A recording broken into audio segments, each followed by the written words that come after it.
Hi guys, today we are going to be covering Chapter 4, Lesson 2, which gets into Kansas becoming actually becoming a state. And we've been talking about all the violence dealing with Bleeding Kansas, that handsome devil John Brown, and today we're going to get into how that all affected Kansas becoming a state. So, Kansas Territory, the violence was getting worse and worse, and that just led to more political chaos. Voters were in charge of deciding whether Kansas would become a free or a slave state. If you guys remember back, that was called popular sovereignty. Many people from outside the territory were voting illegally in our Kansas elections, like people from Missouri who were in favor of slavery. They were coming across the border and voting in our state, our what would become our state elections. And during this time, our territory had 10 different governors, 4 different constitutions, and at one time there were even two separate governments that were operating at the same time. Both were considering themselves the official government. So it was just kind of a mess in Kansas Territory at that time.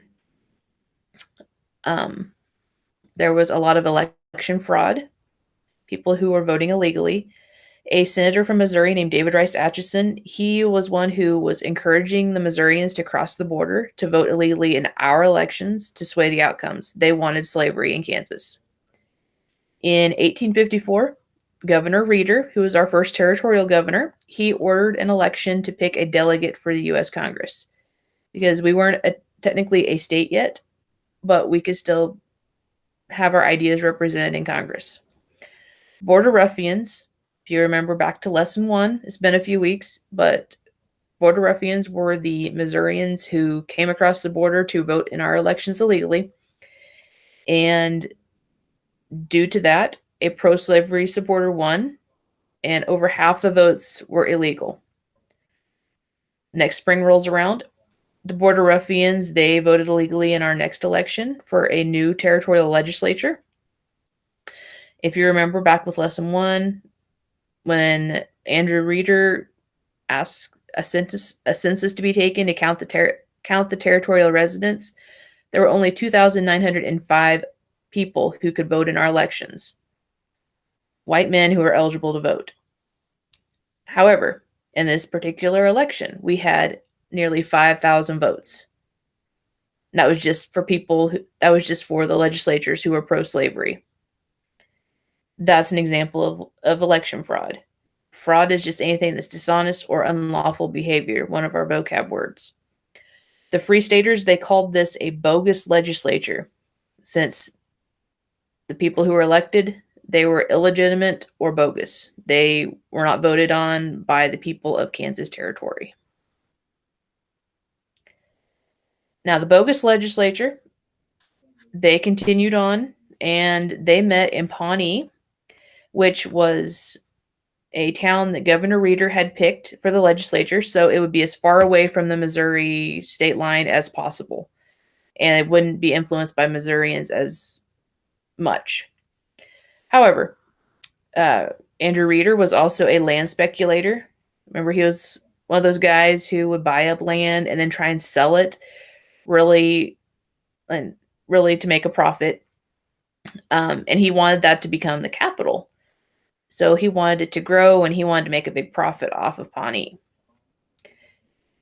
Now, the bogus legislature, the goals for this legislature were to set up counties, to have a judicial system put in place, to levy taxes so that people were paying taxes to support the state, and also to organize a state militia. They also had to create a constitution and decide on the issue of whether we were going to be a free state or slave state. When our constitution was written, it would be sent to Washington, D.C. Congress would vote on it, and that would ultimately decide whether we would become a slave or a free state or just a state in general. The first acts of government, the legislature met for 4 days in Pawnee, with one of the first actions being to kick out all the anti-slavery members. So we have a pro-slavery legislature that was voted on illegally, and they are First thing, they're wanting to kick out anyone who is against slavery. That would make it a whole lot easier to pass things that are in favor of slavery. They also passed a bill, and this bill would move our government to Shawnee Mission near the Missouri border, which today Shawnee Mission is a suburb of Kansas City. And they also passed a slave code, making it against the law to speak out against slavery in Kansas Territory. So everything that they were doing was against what the anti-slavery folks were wanting. They eventually did write a constitution because Kansas would need to become a state eventually. So this territorial government in Pawnee wrote a constitution, sent it to Congress to accept. The issue of slavery made things really difficult because both sides wanted to win. There were also constitutional conventions happening in Topeka, Leavenworth, Lecompton, and Wyandotte as well. So we had 4 different constitutions that were written to try and help us become a state. The first constitution was the Topeka Constitution. The bogus legislature that had met in Shawnee Mission, or had met in Pawnee, then moved to Shawnee Mission. The bogus legislator and the new slave code, they upset the anti-slavery residents so much that they decided that they were going to set up their own government. And there were 2 governments operating at the same time. The bogus legislature, which was the pro-slavery, and then the anti-slavery. And the Topeka Constitution, the anti-slavery one, it prohibited slavery and only allowed white men and civilized Indians who had adopted the white way of living to vote. That was it. It also made it illegal for African Americans to live in Kansas. So it was against slavery, but it also didn't allow African Americans to live in Kansas. It was sent to Washington, D.C. It was considered unlawful by President Pierce. So back to the drawing board. The next constitution was the Lecompton Constitution. Lecompton is a little town just north and west of Lawrence a little bit. But the bogus legislature, they authorized a constitutional convention in Lecompton to write a new pro-slavery constitution. The constitution was worded really, really weird and confusing, and the voting process really made the anti-slavery folks mad. The Free Staters saw this as fraud. They refused to vote because, it was pro-slavery and not being ran like it should be. And so they didn't vote.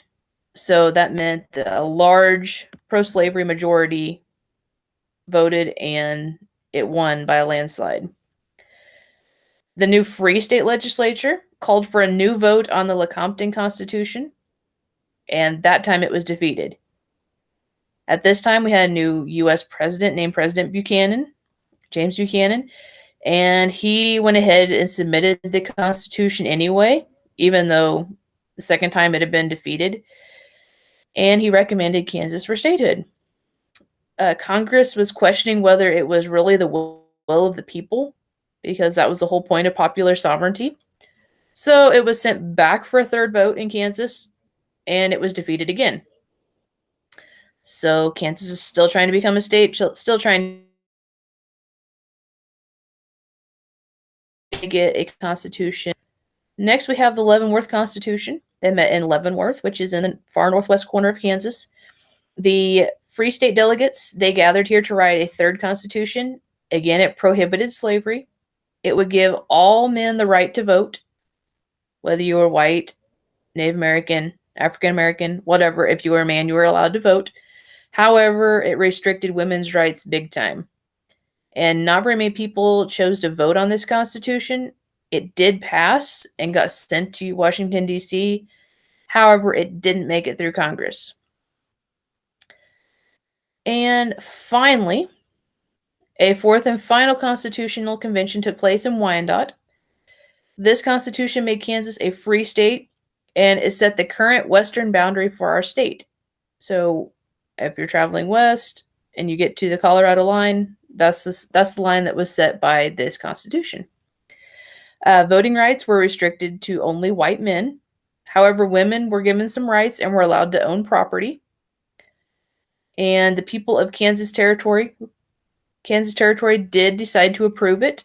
It didn't gain congressional approval right away. This was where the U.S. House of Representatives, they approved it really quick, but it stalled out in the Senate. This is where like the pro-slavery and anti-slavery disagreements were really heating up in Washington, D.C. They didn't want an additional free state to be added and tip the balance. So 1860, Abraham Lincoln was elected president, and he was inaugurated in 1861, became president officially. The southern states started to leave the United States. They left and started their own country.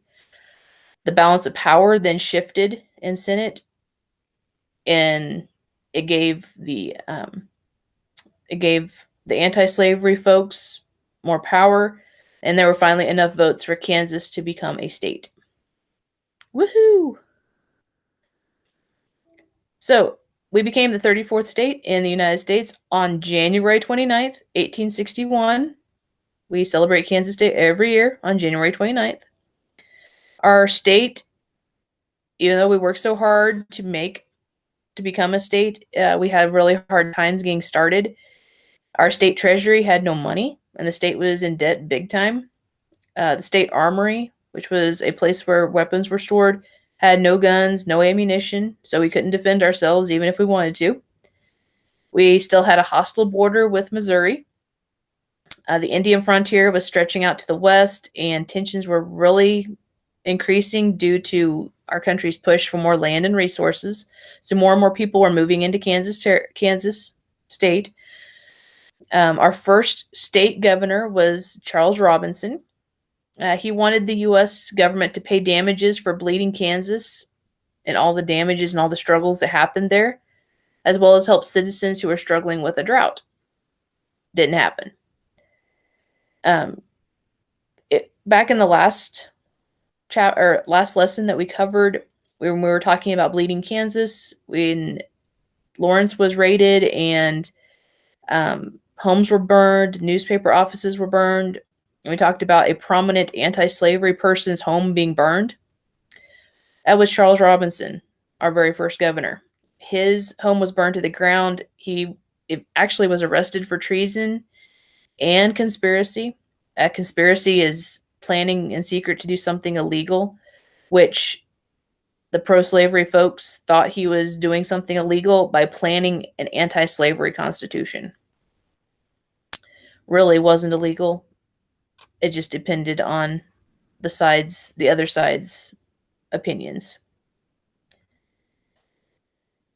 Our state's motto was developed in Ad Astra per Aspera, which means Latin for to the stars through difficulty. This was proposed by John James Ingle, who was secretary to the first state senate, and he also suggested the design for our state seal. And our state constitution, the Wyandotte Constitution, it was patterned a lot after our U.S. Constitution. It includes a Bill of Rights that spells out inalienable rights for our citizens. And these are rights that can't be taken away by the government or any power. Basically, human rights that everyone is entitled to. Our state constitution can be amended, meaning it's a living document and can be changed over time, just like the U.S. Constitution. Our state capital, Topeka is our state capital, and it's where our state capitol building is located. Cyrus K. Holliday, and we'll get to him more later. He was one of the founders of the city of Topeka. He also founded the Atchison, Topeka, and Santa Fe Railroad, and convinced people that Topeka would be the perfect state capital city. He was a wealthy fellow. He donated 20 acres of land, and that was where the Capitol was built. The Capitol building was built in stages, starting in 1866, and it took 37 years to complete the entire thing. And kind of a fun fact, the east and west wings were built first, and then a covered wooden sidewalk covered the two buildings or connected the two buildings, and this was called a Cave of Winds. All right, finally, one more thing that was going on at this time, the Pony Express, which we've talked about a little bit. But the Pony Express was a mail service that was set up to get letters from Kansas Territory to California in 10 days by horseback. And this was meant to move mail quickly, and a rider would leave his home station. They would ride 33 miles. They would change horses every 10 to 15 miles.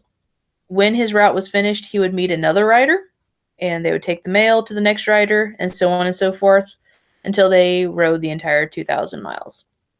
The Pony Express was really fast, but really expensive, costing $5 a letter, because back in those days, $5 was a lot of money. So it needed to be a really important letter. The route had about 200 stations and employed about 80 riders. Eventually, the telegraph ended the Pony Express after 18 months. The telegraph, they could send messages to California a lot quicker, like almost instantaneous compared to the Pony Express. And the Pony Express was only around for about 18 months. Mr. Allen and I went to the Hollenberg Pony Express station over the summer last year, and it was really neat. It's like one of the only Pony Express stations that's still around and still basically in its original state. I will try and post pictures on Google Classroom. That way you guys can check it out.